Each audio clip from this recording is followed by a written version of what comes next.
Bonjour à tous. Alors je fais cette petite vidéo pour vous donner l'explication de la vidéo précédente. Donc si vous l'avez pas vue, je la mets dans la description, allez la voir. Donc par rapport à la précognition, par rapport au fait que tout soit écrit, je vais vous raconter une petite histoire qui s'est passée il y a très longtemps dans ma vie. En fait, j'avais fait un rêve prémonitoire parmi plein d'autres. J'avais rêvé que j'étais chez un pote, que j'allais d'ailleurs voir tout le temps. Et en fait, ce qui s'est passé, c'est que j'avais rêvé qu'il lançait 3 fois le dé, et que ça tombait sur le 6, après ça tombait sur le 1, et après ça tombait sur le 3. Et donc, le matin, je m'en souviens au réveil de ce rêve. Et puis un peu comme tous les jours, je vais traîner avec lui. Et puis on était chez lui. Et puis je lui raconte mon rêve. Et j'écris sur une feuille la combinaison des 3. Je lui dis écoute, je t'ai raconté mon rêve, mais je te dis pas le résultat de exactement ce qu'il y a eu dans mon rêve, la combinaison des 3. Et donc en fait, qu'est-ce qui se passe? J'écris sur une feuille, je ferme la feuille. Je la pose sur son bureau, je lui dis de lancer 3 fois le dé. Et il lance 3 fois le dé. Et donc ça tombe sur 6, ensuite ça tombe sur 1, et ensuite ça tombe sur 3. Ensuite je lui montre la feuille, je lui dis regarde, mon rêve prémonitoire était bon. Et là aussi bien lui que moi, ça l'a assez perturbé. Mais bon, après on a zappé quoi. Enfin, moi-même je me suis dit même si je comprends pas comment tout ça fonctionne, c'est pas grave. Je passe à autre chose. Et puis après, longtemps après, j'ai vu que j'avais des capacités. Et donc au début, ces capacités, évidemment, je les ai utilisées, comme je vous avais déjà expliqué dans la grosse vidéo que j'avais faite pour la Dounia.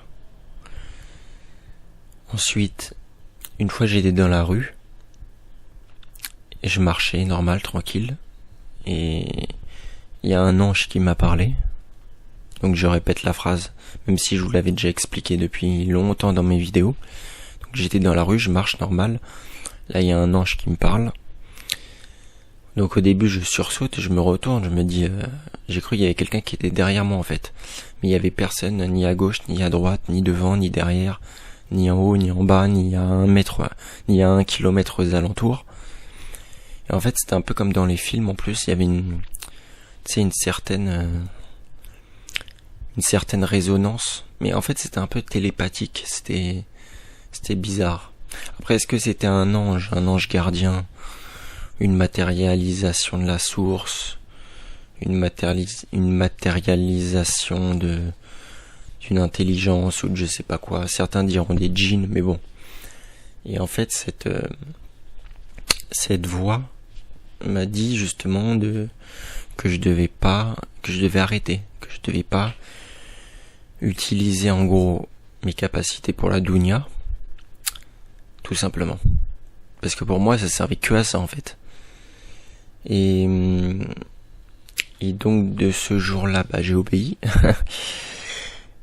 Et en fait, ce qui s'est passé, c'est que tout simplement, en fait, à force de développer ses capacités, ça m'a éloigné du matérialisme, de la pensée. En fait, ça a élevé mon niveau de conscience, ça a élevé ma Kundalini, ça a élevé mon niveau de sagesse, ça a élevé mon intérêt pour l'évolution de mon âme plutôt que l'intérêt de l'évolution de mon portefeuille. Et voilà, tout simplement, ça m'a ouvert à d'autres choses, à d'autres envies beaucoup plus lumineuses que les envies que j'avais quand j'étais ado. Et en fait, tout simplement, la conclusion de la vidéo précédente que je vous ai montrée de manière scientifique, expérimentale, de mes propres mains, en filmant avec mon iPhone, Parce que si je vous le dis oralement, je sais que vous allez pas le croire. Donc autant que je le filme avec mon iPhone, et puis même quand je filme, c'est-à-dire moi ce que je vais vous dire là, j'ai mis, à partir du moment où je pouvais le faire avec mes mains, j'ai mis à peu près 5 ans à l'accepter et à le comprendre surtout. Donc vous, j'imagine qu'en regardant une vidéo YouTube, vous n'allez pas changer du jour au lendemain par une vidéo YouTube. Parce que moi, en ayant la preuve devant moi, déjà à accepter le truc et à comprendre le truc, j'ai mis des années. Donc vous, c'est pas avec une vidéo de YouTube de 10 minutes que je pense que vous allez, même si aujourd'hui il y a un certain éveil, les gens commencent à s'ouvrir, à augmenter leur conscience de plus en plus. On peut pas nier qu'il y a une évolution en ce moment, mais voilà, je vous dis ça, même si je pense qu'il y a peu d'entre vous qui vont accepter ce que je vais dire.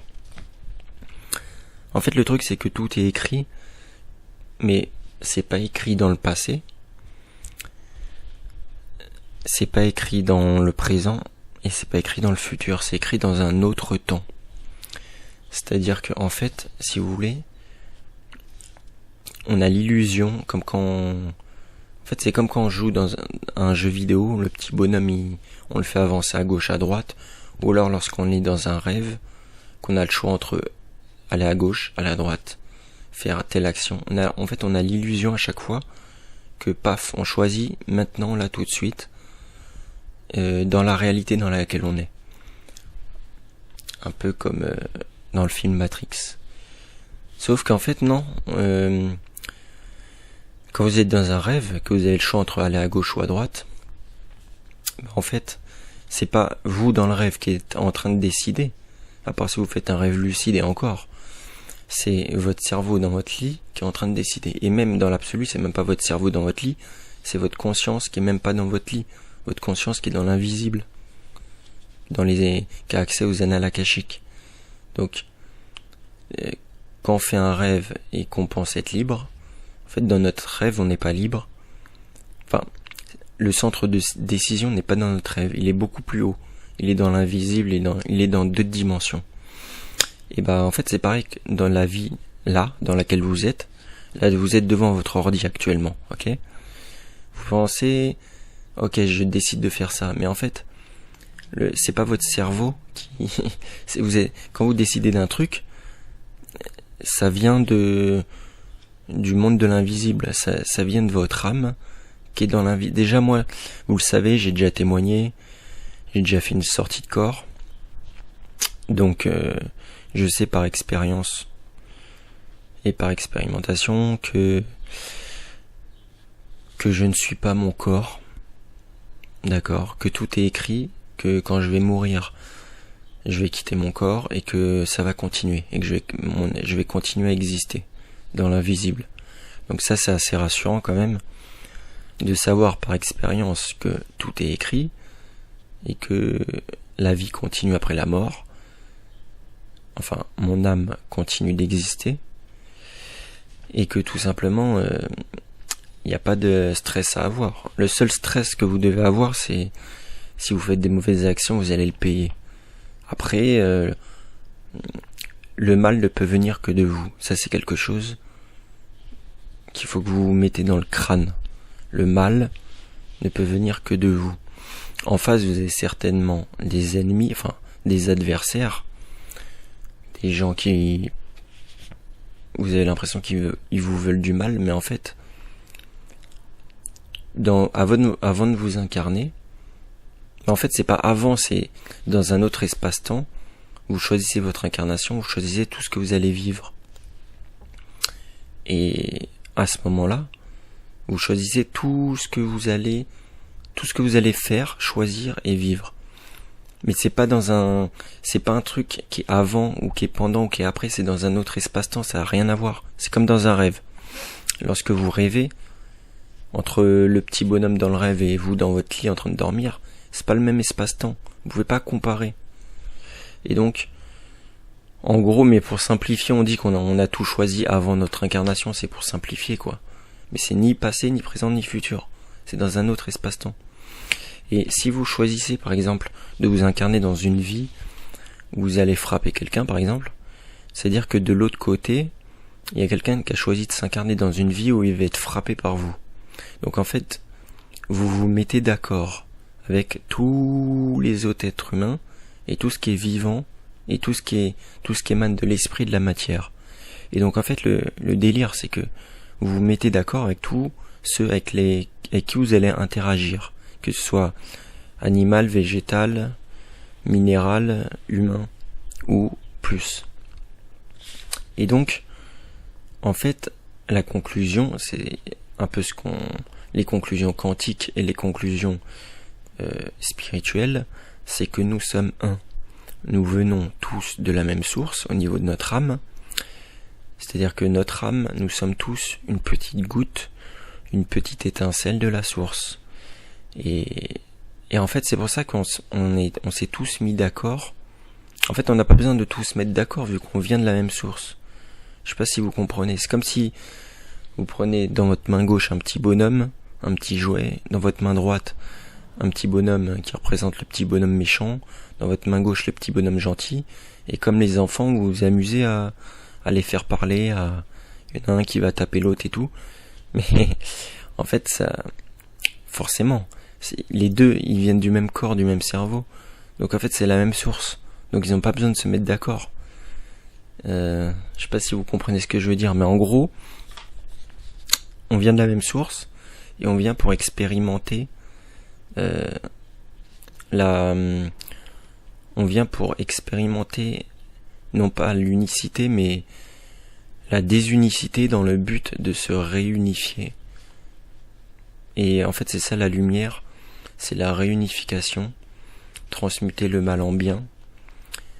Et la croyance en fait de nos jours, c'est de penser que tout est dans le visible, que quand tu décides ça se passe dans le visible, que quand il se passe un hasard, ça vient du visible, alors qu'en fait la vérité c'est que tout vient de l'au-delà, tout vient de l'invisible, que ce soit vos choix, que ce soit les événements, l'omnipotence de la source, donc ça on peut l'appeler Dieu, on peut l'appeler la conscience cosmique, la source, tout ce que vous voulez, mais tout vient de l'invisible. Ce monde est une illusion, d'ailleurs le physique quantique nous le dit. Les particules ont une conscience, c'est-à-dire vous prenez un bout de rocher, déjà on a l'illusion qu'il est plein, on peut pas le casser en deux, mais en fait il est vide à 99%, c'est juste que comme il est en vibration, on a l'illusion qu'il est plein. Et chaque particule, tapez sur YouTube fente de Jung, si vous voulez voir les expériences les plus connues en physique quantique, en fait les particules ont une conscience. C'est-à-dire que tout a une conscience dans l'univers. Ce qu'on pourrait appeler la conscience cosmique, la conscience de Dieu. Et en fait, on vient tous de cette source, mais nous sommes une petite partie. Nous sommes une petite goutte, une petite étincelle de cette source. Alors on peut se reconnecter évidemment à cette source. C'est ça qui est bien. Et quand on se reconnecte à cette source, quand on va vers la lumière, on a accès aux annales akashiques, comme je vous ai montré dans ma vidéo, de manière expérimentale. D'ailleurs, je vous avais déjà fait la même vidéo il y a très longtemps, mais avec une qualité médiocre. Là, je vous ai refait en HD avec un iPhone. Voilà, je vous montre les preuves. C'est pas la peine de nier ou de... Après, je sais, voilà, c'est très difficile à comprendre. Après, vous allez me dire, pourquoi est-ce qu'on s'incarne dans des vies de souffrance? Enfin, pourquoi beaucoup de gens souffrent et tout ça? Parce qu'en fait, c'est le sens subjectif de l'arbre de la connaissance du bien et du mal. C'est-à-dire qu'en fait, pour apprécier le bien, malheureusement, vous devez passer par son contraire des fois. Je vous donne un exemple simple. Pour faire le bien, des fois, vous devez avoir le mal. Pour donner une pièce à un SDF qui a faim, si vous n'avez pas eu faim vous-même dans votre vie, vous n'allez pas vous sentir concerné, vous n'allez pas l'aider.